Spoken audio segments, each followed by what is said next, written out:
바울이 로마서를 시작하면서 율법에 대해서 계속해서 말씀을 하고 있어요. 그러면서 이 율법과 뗄래야 뗄 수 없는 유대인들의 죄에 대해서 먼저 신랄하게 이야기를 하죠. 너희의 그 교만함이 사실은 너희의 특권이 아니라 하나님의 나라를 향한 방해거리다 라고 말을 하고 있습니다.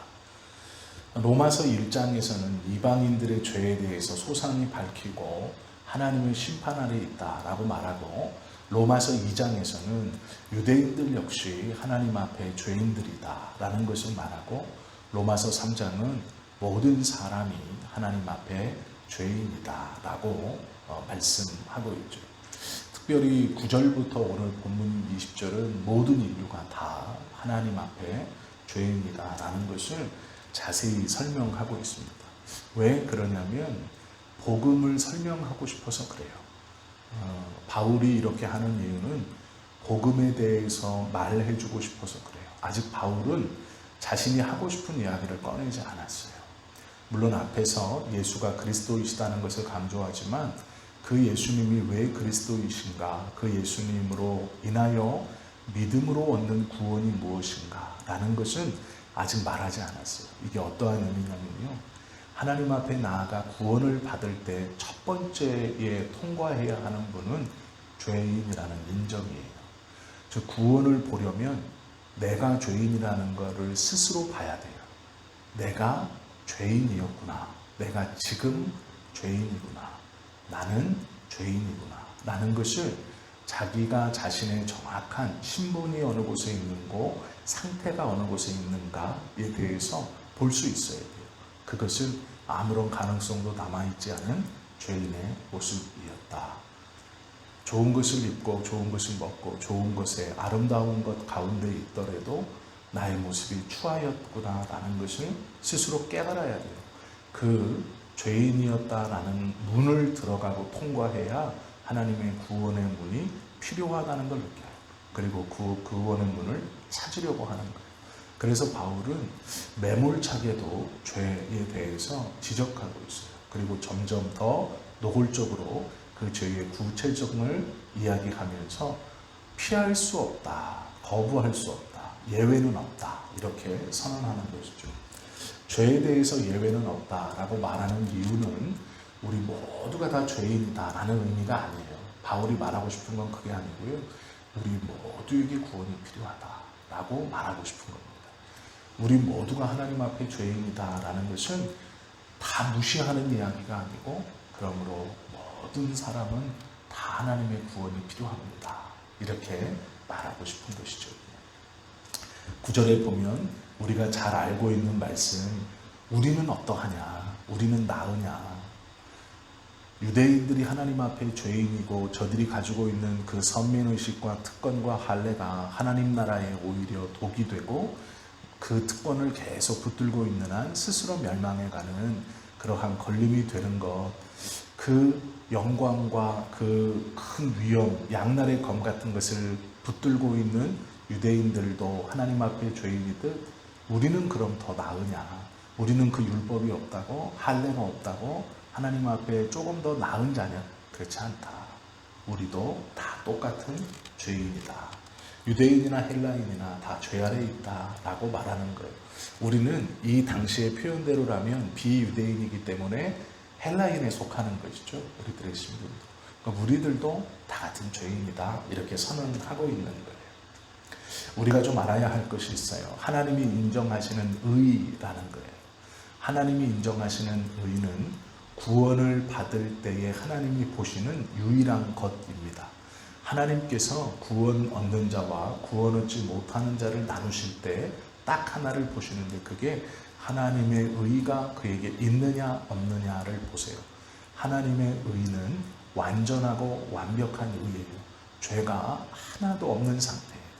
죄가 좀 퍼센트가 낮게 5%, 10% 정도 있고 그 죄에 반대되는 것이 한 90%, 95% 있으면 합격, 이게 아닙니다. 100% 죄와 상관없는 하나님의 의가 그를 둘러싸고 그를 지배하고 있을 때 구원을 얻을 수 있다라고 말씀해 주시거든요. 하나님의 의가 무엇인가? 그것은 율법을 통해 분별하게 하셨어요. 그래서 율법을 온전하게 다 지키는 자는 하나님께서 보시는 100%의 의를 받을 수 있는 거예요. 유대인은 착각했습니다. 무엇을 착각했냐면 우리가 율법을 받았으므로 이 율법이 하나님의 의이니까 이 율법을 받고 간직하고 있으면 하나님의 의를 간직하고 있는 것이다 라고 착각했어요. 그것을 받은 것뿐만 아니라 완벽하게 지켜야 하나님의 의가 되는 것인데 그 율법을 받은 것만으로도 하나님의 의를 받았다 이렇게 착각한 거예요. 그래서 유대인들은 율법을 받았으니 하나님께서 우리에게 구원을 베푸셨다 이렇게 생각했어요. 그렇지 않습니다. 그 율법은 받은 것뿐만 아니라 지켜갈 때 완전히 다 지킬 때 하나님의 의를 받을 수 있어요. 그런데 문제는 유대인뿐 아니라 어떤 사람도 하나님이 주신 율법을 받아 하나님의 의를 소유할 수 없어요. 왜 그러냐면 죄인은 율법을 다 지킬 수 없습니다. 단순히 율법을 통해 하나님의 의가 어떠한 것이라는 것을 알게 될 뿐이고 율법을 통해 내가 율법을 다 지키지 못하는 죄인이구나를 깨닫는 것뿐이에요. 이것이 율법입니다. 이 사람이 왜 의인이 될 수 없느냐? 두 가지 때문이에요. 하나님의 율법을 받은 사람도 왜 의인이 되지 못하느냐? 첫째는 모두 다 아브라함의 후손이기 때문이다 라고 성경은 말씀하고 있어요.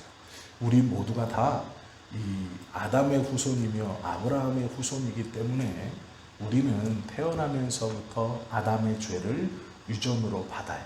그리고 또한 하나님의 구원과 부르심을 안다 하여도 하나님께서 아브라함을 부르시고 그와 분명한 언약을 주셨음에도 아브라함이 그 언약에 순종하여서 본토 친척 아비집을 떠나 하나님이 지시할 그 땅으로 갔음에도 불구하고 여전히 그의 마음속에 세상을 향해서 신경 쓰고 그 세상을 두려워하며 거짓을 말하고 가뭄을 피해 하나님을 알지 못하는 땅으로 도망쳐 지내기도 하고, 즉 하나님의 부르심을 받고 하나님의 뜻을 알지만 아브라함 스스로도 몇 번씩 넘어지고 실수합니다. 온전히 의지하지 못해요. 우리는 그렇다라고 말해요. 태어나면서부터 아담의 후손으로 우리는 그 아담의 죄를 유전받아 죄인으로 태어났고, 죄인된 우리는 하나님의 말씀을 혹여 안다 하여도 온전히 지킬 수 없는 자다. 그러므로 자신의 양심이나 율법으로는 하나님의 의에, 하나님의 마음에 들 수 없다. 이렇게 성경은 말씀하고 있죠. 그래서 우리는 의인이 될 수 없다라고 말합니다. 이것이 마태복음 7장 18절의 말씀이에요. 유대인은 율법을 지키면 의를 받을 수 있다고 믿었습니다. 그건 틀린 것이 아니에요. 율법을 다 지키면 하나님의 의를 얻을 수 있습니다. 그런데 문제는 율법을 다 지킬 수 없어요. 왜 그러냐면요, 99가지의 100가지의 율법 중 99가지를 완벽하게 지키고 하나를 지키지 못하면 그건 모든 율법을 범한 자가 돼요. 첫 번째의 율법을 지키고 100번째의 율법을 지키다 그 중간에 있는 두 번째, 세 번째의 율법을 어기면 또 아무것도 지키지 못한 자가 돼요. 율법은 하나만 지켜서는 되는 것이 아니고 하나도 지키지 못해서도 되는 것도 아니에요. 평생 동안 모든 것을 완벽하게 지켜야 돼요. 그러면 자신의 마음의 생각이나 자신의 삶의 어떠함이나, 즉 남들이 보는 것과 보여지지 않는 모든 것을 평생 완벽하게 해야 됩니다. 사람은 그럴 수 없다라고 성경은 말씀하죠. 율법만 지키면, 율법을 붙들고 있으면 구원에 이른다는 것은 성경적이지 않아요. 왜 그렇습니까? 율법을 지켜 의에 이른다면 십자가가 필요 없어지는 것이기 때문입니다. 이것이 중요한 말이에요.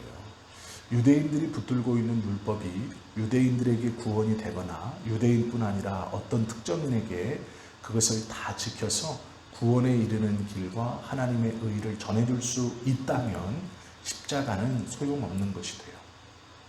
한 사람이라도 율법을 지켜 하나님의 의에 이를 수 있다라면 예수님의 십자가는 필요 없는 것이 되어버립니다. 즉 예수님의 십자가가 구원의 유일한 길이라는 선언을 성경에서 하시고 하나님께서 그 길만을 선언하셨죠. 그 이유는 율법으로는 구원 얻는 길이 없다라는 거예요. 그래서 만약 율법으로 유대인들의 바램처럼 구원을 얻을 수 있다면 십자가는 필요 없어지는 것이 돼요. 그러므로 율법은 절대로 구원에 이르게 하는 길은 되지 못합니다. 성경의 기록처럼 다만 율법은 죄를 깨닫게 하고 자신의 한계와 복음을 갈망하게 하는 도구일 뿐이에요. 우리가 신앙생활에서 율법적인 것을 붙들고 있는다 하여 그가 구원받을 수는 없어요. 하나님의 말씀, 복음과 이 율법의 차이는 자기를 죄인으로 고백하느냐 고백하지 못하느냐의 차이예요. 복음을 받은 자도요, 자기를 바라볼 때 언제나 하나님 앞에 죄인이라고 그래요. 부족하다고 고백합니다. 하나님 앞에 당당하지 못해요. 그러나 자신이 당당하지 못하다고 하는 그 고백 속에 하나님은 예수 그리스도의 보혈을 통해 괜찮다 말씀하시는 거예요. 네가 당당해서가 아니라 너와 함께 있는 그리스도가 나의 아들이니 괜찮다라고 말씀하시는 것이죠. 우리들이 가지고 있는 죄가 무엇인가? 본문은요 11절부터 그것에 대해서 몇 가지로 자세하게 말씀해 주고 있어요. 10절에 보시면 의인은 없나니 하나도 없다. 즉 모든 사람이 죄인인데 그 이유 첫 번째 11절입니다. 깨닫는 자도 없고, 이 말은 하나님의 말씀을 깨닫는 자도 없다. 또 하나님을 찾는 자도 없고, 말씀을 깨닫는 사람도 없고 하나님을 찾는 자도 없다라고 말씀하죠. 하나님의 말씀은 영이요 생명이기 때문에 하나님의 생명을 소유하지 않으면 하나님의 말씀을 깨달을 수 없습니다. 그렇기 때문에 하나님의 생명을 받지 않은 자는 하나님의 말씀을 깨달을 수 없죠. 가능성이 없어요. 또한 하나님의 생명이 그 안에 없기 때문에 죄로 둘러싸인 인간은 하나님을 찾지 못합니다. 이것을 죄라고 말씀하시는 거예요. 의인이 되지 못하는, 죄인이 되는 여러 조건 중 첫 번째는 하나님의 생명이 없으므로 하나님의 말씀을 깨닫지 못하는 죄인들, 또 하나님을 찾지 않는 죄인들이라고 우리의 죄의 첫 번째를 이야기하고 있는 것이죠. 세 번째는 선을 행하는 자가 없다라고 말해요. 이것은 인간의 선행이나 도덕이 아니에요. 여기서 말씀하시는 선은 하나님을 기쁘시게 하는 순종의 열매입니다.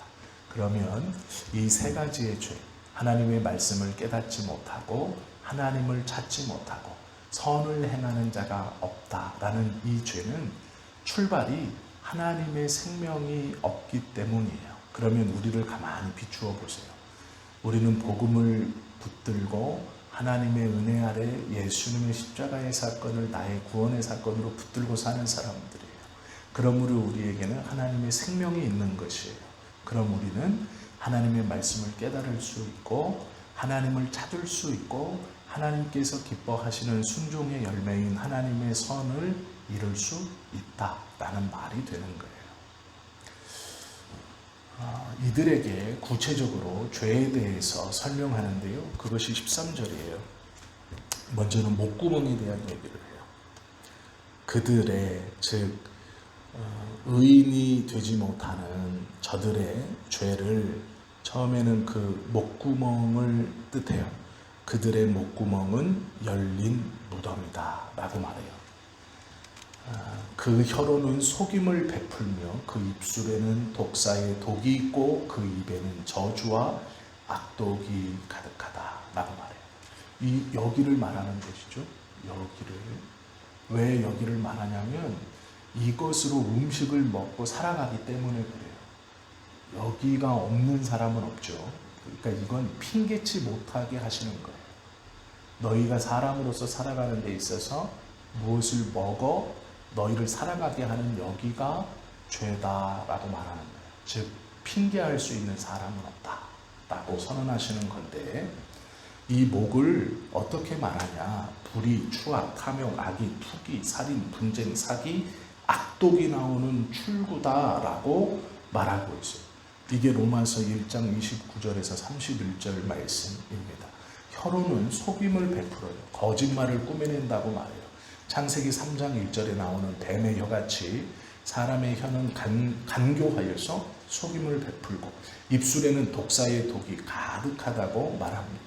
이 독사의 독으로 말미암아 사람을 죽이는 것에 비유하신 거예요. 혀로 사람을 죽이는 것이죠. 거짓 증의 입으로 이 같은 독사의 독을 통해 사람을 죽이기에 거짓 증거하지 말라 말씀하셨죠. 세 번째는 인간의 죄악에서 이 몸에서 나오는 것이라고 말해요. 그 입을 말하고요. 또 14절 보면 그 입에는 저주와 악독이 가득하고 그 발은 피 흘리는데 빠른지라. 우리의 몸을 뜻하는 겁니다. 파멸과 고생이 그 길에 있어. 즉 빠르게 달려가는 그 길에 뭐가 있냐면 파멸과 고생이 그 길에 있어 평강의 길을 알지 못하였고 그들의 눈에는 그들의 눈 앞에 하나님을 두려워함이 없느니라 함과 같으니라. 즉 먹는 목이 죄다. 그러면서 이 기관들에 대해서 죄다. 목구멍과 혀와 입술, 이것이 죄다라고 말하고, 살아가는데 이 다리, 어느 곳을 향해 가는, 일하러 가는 이것, 살아가는 데 필요한 재화를 얻으러 가는 그것이 죄다. 왜 그러냐면 너희들이 부지런히 달려가는 그 길에 평강이 없고 그 길은 파멸과 고생의 길을 부지런히 걸어간다는 거예요. 그러면서 문제가 뭐냐면 그렇게 부지런히 가는데 하나님을 두려워하는 기색이 없이 그 파멸과 고생의 길로, 영광의 길이지 않은 그 영광이 없는 그 길로 담대히 가고 있다라는 거예요. 즉 우리가 먹으면서 살고 노력하는 모든 것들이 하나님을 거역하는 죄인의 모습이다. 이렇게 선언하고 있죠.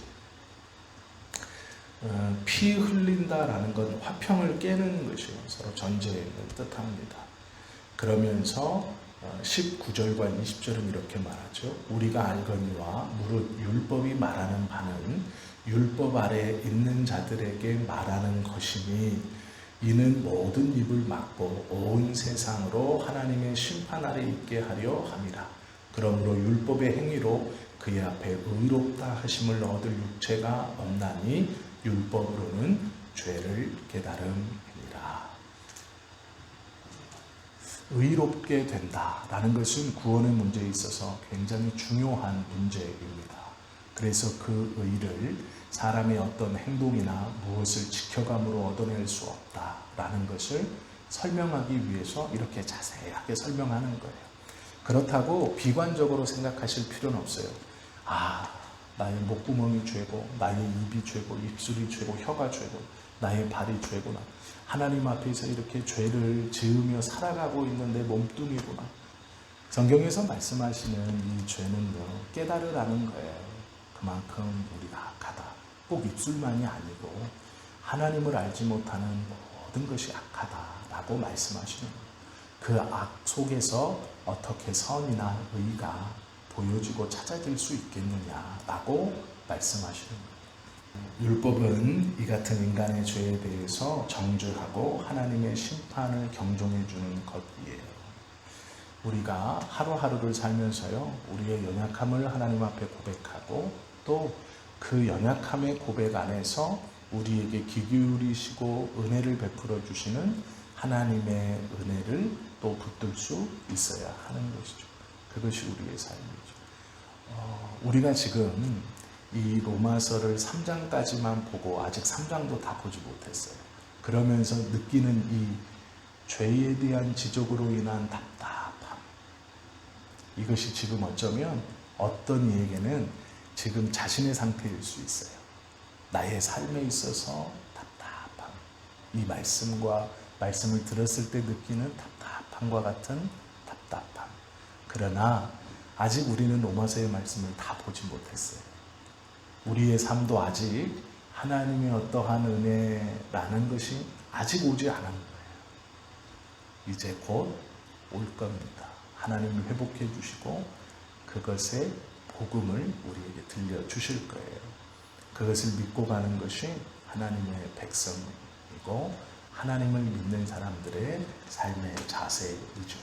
오늘 본문의 말씀을 기억하시고 하나님의 의가 무엇인가, 하나님 앞에 나는 죄인으로 서 있지만 이것이 끝이 아니고 하나님의 구원의 은혜가 나에게 분명히 임하신다는 그 은혜의 말씀을 또 사모함으로 하나님 앞에 기도할 수 있는, 또 우리의 삶이 그 은혜의 삶이 곧 온다는 그러한 희망과 또 하나님 앞에 그러한 기도를 드리면서 오늘 하루 하나님께 모든 것을 맡기고 살아가시는 저와 여러분 되시기를 예수님의 이름으로 축원합니다. 기도하겠습니다.